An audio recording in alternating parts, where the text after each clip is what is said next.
it's difficult to have an open metaverse fund and just be constantly saying it's not dead. You do not understand what is happening underneath the ocean. And so to the extent that I'd say a few different things. One, I agree with Raul. So we're looking at a 5-year time frame. We're going to see a lot more higher fidelity utility around fashion. That's going to be an important piece. When we're looking at let's say, how are we going to trigger and onboard those 1 billion users?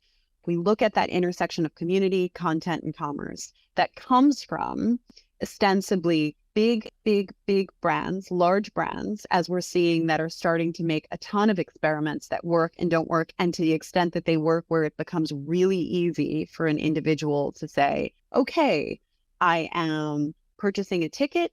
It doesn't matter how I'm purchasing a ticket. You just know at the alternative layer that ticket has multiple use cases for me, and how I'm holding it and how I'm carrying it and how I'm storing it is somewhat abstracted. But when you're looking at fashion specifically, I believe we're going to have multiple identities online, digitally, and they're broadly and in many ways going to be defined by our fashion. Really how we're defining ourselves in real life is going to take multiple forms online. The metaverse is not going anywhere. Now, the minute we have that and we just, it continues to develop and it continues to grow into itself. I mean, maybe it's a bit of an adolescent right now. Maybe it's just a baby and, we don't know what shape it takes yet. Digital fashion is just going to play a key role. I think the only question in my mind, it's really when it comes to the tipping point, where we're going to see those 600 million users is kind of roll into 1 billion, and then all of them, let's say, cryptographically enabled, so able to share and trade this NFT, like NFT or any form of cryptographic asset. I think the only question is it going to be like brands that are going to achieve that through engagement, or is it going to be games, or is it going to be branded gaming experiences? I think really it's between brands and games, in my view. I want to go back to Jill. You talked about co-creation, and Raul, obviously this is kind of your bag. What are some of the examples you see in Web3, and how do you get into a collaboration? I'll be curious to hear your journey with that. Look, I think there are still a lot of different ways that the co-creation can be allowed.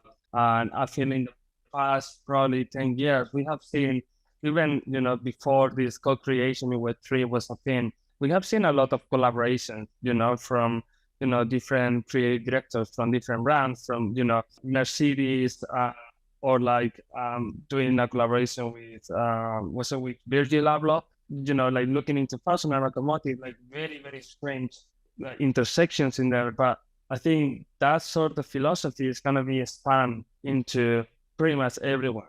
This is not about the name. This is about the skill sets and the talent. And that's what excites me the most, that it really opens the doors to anyone in the world to be able to contribute and to co-create with fashion brands, right? Like for me, one of the key missions is to be able to find and identify those members in our community that have that skill set and that passion and that drive to really integrate their IP value, their storytelling into new creations, not only for what we are building with Evolve, but also